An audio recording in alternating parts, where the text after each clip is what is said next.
अस्सलाम वालेकुम नाज़रीन, मैं हूँ रामीन सैयद और आप देख रहे हैं प्रोग्राम ज़ेरे बहस। नाज़रीन, इलेक्शन कब होंगे, ये वो सवाल है जिसके जवाब की पूरी कौम मुंतज़िर है, मगर इस मामले में गैर यकीनी उस वक्त मज़ीद बढ़ गई जब इलेक्शन कमीशन ने ये ऐलान कर दिया कि नई मरदमशुमारी के तहत हल्का बंदियाँ करने के लिए जो वक्त दरकार है उस हिसाब से आम इंतखाबात आइनी मुद्दत यानी 90 रोज़ में नहीं हो सकते और एक टाइमलाइन जारी कर दी गई है उनकी जानिब से, जिसके मुताबिक हल्का बंदियाँ हतमी तौर पर 14 दिसंबर 2023 को शाया की जाएंगी, लेकिन तब तक आइनी मुद्दत ख़त्म हुए 1 माह हो चुका होगा। अब इस पर मुख्तलिफ हल्के कड़ी तनकीद करते नज़र आ रहे हैं और इलेक्शन कमीशन के इस इक़दाम को आइन से मुतसादिम करार दे रहे हैं। पीपल्स पार्टी की अगर बात करें तो उनकी रहनुमा शहरी रहमान साहिबा इसे इंतहाई तशवीशनाक और मायूस कुन अमर करार दे रही हैं, जबकि रज़ा रब्बानी साहब ने कहा है कि इलेक्शन कमीशन का 14 दिसंबर को हल्का बंदियों का अमल मुकम्मल करने का ऐलान आइन के आर्टिकल 224 की खिलाफ वर्जी है।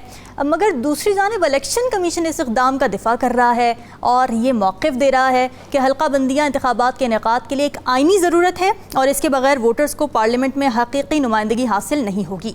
अब यहाँ सवाल ये है कि आइनी एतबार से क्या 90 रोज़ में इंतखाबात कराने को जो फ़ौक़ियत हासिल है या फिर नई हल्का बंदियों के लिहाज से इलेक्शन कराना ज़रूरी है, फिर चाहे इंतखाबात लामहदूद मुद्दत के लिए मुलतवी होते चले जाएँ। इसी हवाले से अपने तजियाकारों से गुफ्तगू कर लेते हैं। हमें ज्वाइन कर रहे हैं सीनियर तजिया ज़फ़र हिलाली साहब, राव खालिद साहब और नजमो साकिब साहब भी आज हमारे साथ मौजूद हैं। आप सभी का बहुत शुक्रिया।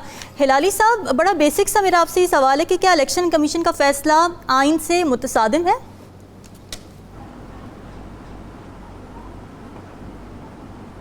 जी, इलेक्शन कमिश्नर का फैसला जो है वो सिर्फ जो प्लान है पाकिस्तान के लिए जो इस वक्त जिस पे काम हो रहा है और अमल कर रहा है उसके साथ रब्ता है। It has nothing to do elections और कॉन्स्टिट्यूशन और ये वो उसका और कुछ उसका मेरे ख्याल में नहीं है।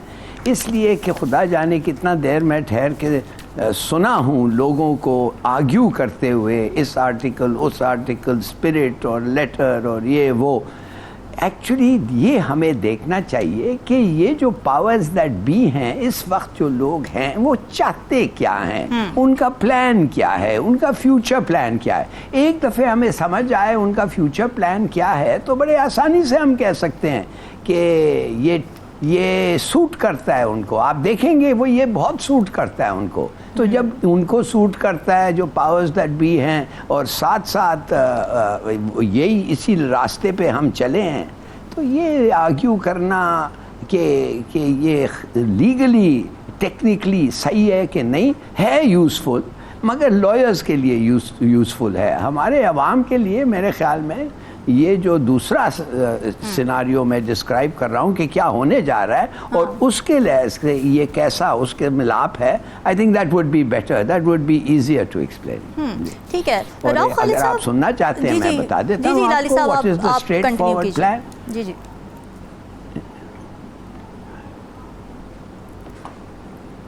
देखिए सीधी सादी बात ये है कि काकर शमशाद गवर्नमेंट जो इस वक्त है इनके पास 6 महीने हैं। ये 6 महीने में जो इलेक्शन कमीशन का काकर शमशाद माने काकर तो प्राइम मिनिस्टर है, शमशाद फाइनेंस मिनिस्टर है और सीनियर मोस्ट मिनिस्टर है जी, खजाना। तो उनके पास 6 महीने हैं। वो बताना उनको ये है कि भाई इकोनॉमी को ठीक करो, बेहतर करो और अगर तुम बेहतर कर गए तो 6 महीने और आपको मिल जाएंगे। अच्छा? मगर अगर आप फेल हो गए तो शायद मजबूरी से हमें इलेक्शन करना पड़ेगा और उस इलेक्शन में माने अगर ब्यूरोक्रेट्स और ऑटोक्रेट्स जो इस गवर्नमेंट में हैं वो फेल हो गए, बेसिकली ब्यूरोक्रेट्स ऑटोक्रेट्स का गवर्नमेंट है ना, जी जी। और इंडिपेंडेंट वो फेल अगर हो गए तो अगले इलेक्शंस में जो आएंगे वो होंगे एक्सेप्टेबल पॉलिटिशियंस, नून पीपीपी के इंडिपेंडेंट एक्सेप्टेबल पॉलिटिशियंस आएंगे और उनको एक मौका दिया जाएगा। अच्छा, इसलिए देखिए जो ये चला रहे हैं इस खेल को उनको कोई फर्क नहीं पड़ता, वो दे नेवर लूज। अगर काकड़ शमशाद अगर ये कामयाब हो जाएंगे तो वो कहेंगे देखा क्या ज़बरदस्त स्टेप था कि हमने इनको ले आया, देखो अब कितना बेहतर है इकोनॉमी और ये और वो और खर्चे और अगर नहीं होंगे वो कहेंगे चल या क्या करें, हम क्या करें भाई, ये डिमांड था, वो आ गए, वो नहीं काम किया, तो हम इलेक्शंस को जा रहे हैं। देखिए, लेकिन इलाली साहब, और जब उनके वो पास इलेक्शन mandate सिर्फ पॉलिटिकली election वाले कराने का आएंगे और है, वो टाइम पर कोशिश election करेंगे कराने और का है, वो ही अगर वो पूरा नहीं कर पाते तो फिर उनसे दूसरे क्या गिले शिकवे करें। राव खालिद साहब, पीडीएम जब गई है तो उसने जिम्मेदारी डाली निगरान हुकूमत पर कि वो इलेक्शन करा देंगे, जी हमारी तो जिम्मेदारी पूरी हो चुकी है। फिर जो निगरान हुकूमत थी उन्होंने कहा कि जी ये तो इलेक्शन कमीशन की जिम्मेदारी है। अब इलेक्शन कमीशन ने ये कहा है कि जी हमने तो उस हिसाब से डेट दी है ना, जो सीसीआई में जब नोटिफिकेशन आया है, मंजूरी तो जो पार्टीज थी उन्होंने नहीं दी है, क्योंकि इलेक्शन कमीशन ये कहता रहा है कि जी हम तो 30 मार्च से पहले नोटिफिकेशन जारी करने का हुकूमत को कहते रहे, कई बार खत भी लिखा था मगर उन्होंने डिले किया। पकड़ में कौन आएगा? मेरा यहाँ पर ये सवाल है कि अगर ये अनकॉन्स्टिट्यूशनल है और कोई कॉन्स्टिट्यूशनल जवाब नहीं मिलता इलेक्शन को डिले करने का, पकड़ में कौन आएगा? इलेक्शन कमीशन आएगा, निगरान हुकूमत आएगी, पीडीएम आएगी, कौन आएगा?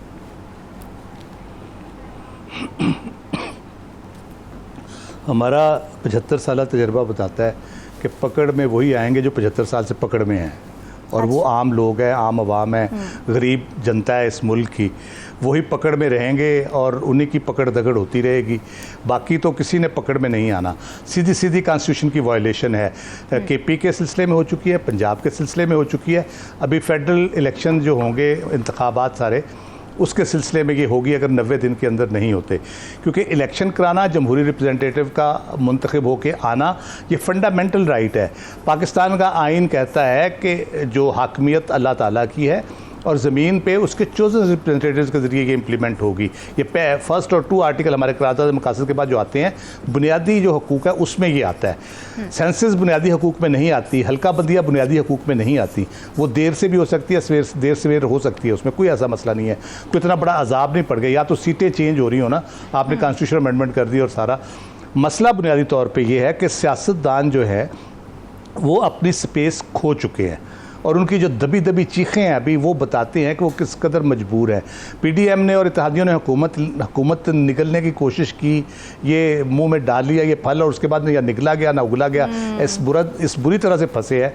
ये तो पहले साल ही इलेक्शन कराना चाह रहे थे, तो क्या हुआ? उनको नहीं कराने दिया गया। कभी आईएमएफ के नाम पे कि आईएमएफ से पैकेज हो रहा है, आप अभी मई में अनाउंस ना करें, हमें आईएमएफ से ले लेने दें, फिर हम करेंगे। चेयरमैन तहरीक इंसाफ ने बहुत गंभीर होती जा रही कर दिया था, इसलिए फिर हमने नहीं करवाया, हम भी जिद में आ गए, वो भी जिद में आ गए।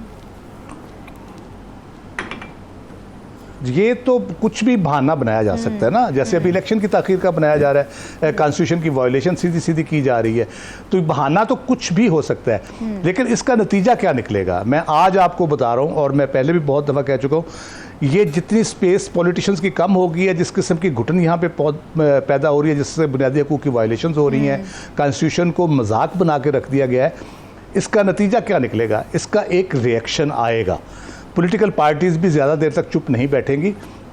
जब वो देखेंगी कि उनके साथ भी ज़्यादती हो रही है और उनको भी कॉर्नर किया जा रहा है, तो वो यकीनन बाउंस बैक करेंगी। उस पे सबसे बड़ी बात यह है कि माशी सूरत हाल आपकी ये है कि लोगों के आसाब चटक रहे हैं। अब उस सूरत हाल में आप किस तरह से चल सकते हैं? इस तरह जब तक आप इलेक्शन नहीं कराएंगे, एक स्टेबल स्ट्रॉन्ग गवर्नमेंट पाकिस्तान में नहीं आएगी, ये मामला ठीक नहीं होंगे। ये काकड़ इशरत फार्मूला बड़ा अच्छा इन्होंने टर्म हिलाली साहब ने की है, ये हम 75 सालों से देख रहे हैं, 8-8 साल चला है, 11-11 साल ये फार्मूला चला है, लेकिन कोई बेहतरी नहीं हुई। हम फिर जीरो पे आ जाते हैं, वही चक्कर लगा के वहीं से फिर शुरू करते हैं। एक नया आ जाता है कोई फार्मूला, कोई काकड़ इशरत फार्मूला, आगे चल के आ जाएगा, फिर आ जाएगा आपका। तो ये मसले का हल नहीं है। आप जो मर्जी कर लें, आखिर आपको इलेक्शन कराने हैं, और इलेक्शन अगर फेयर एंड फ्री नहीं होंगे, तमाम लोगों को उसमें इंडिपेंडेंटली हिस्सा लेने की इजाज़त नहीं मिलेगी, तो ये मसाइल बढ़ते चले जाएंगे, ये कम नहीं होने लगे।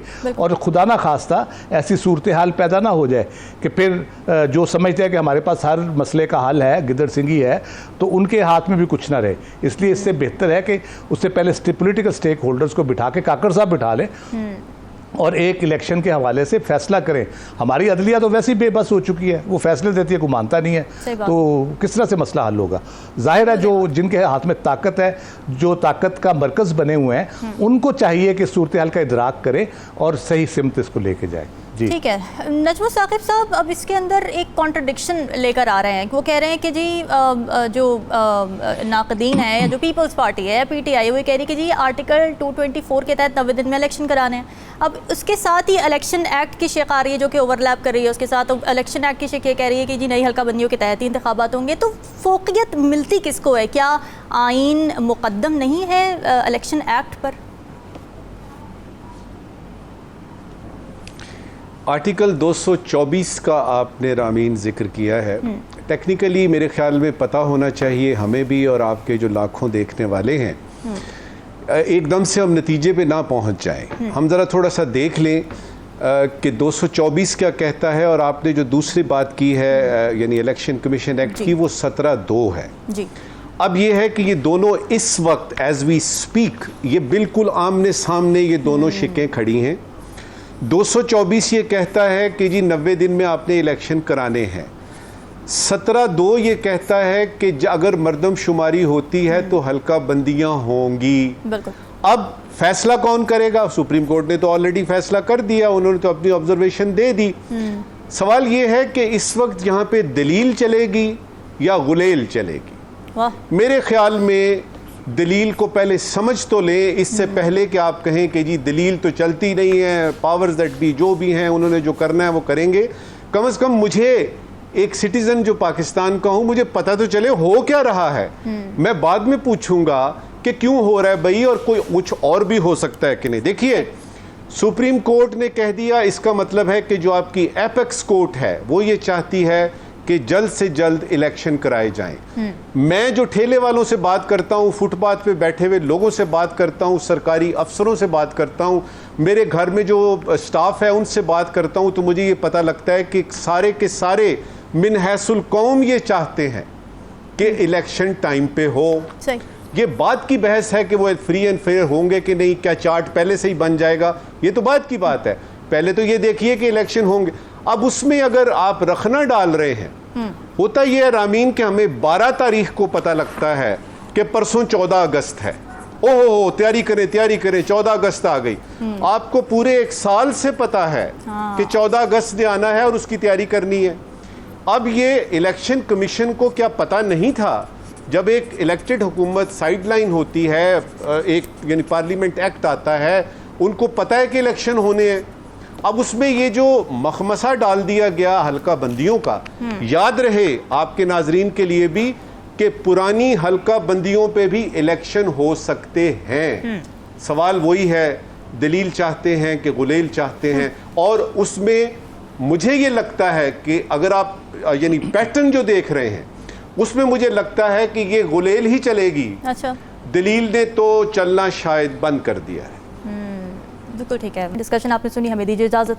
अल्लाह हाफ़िज़।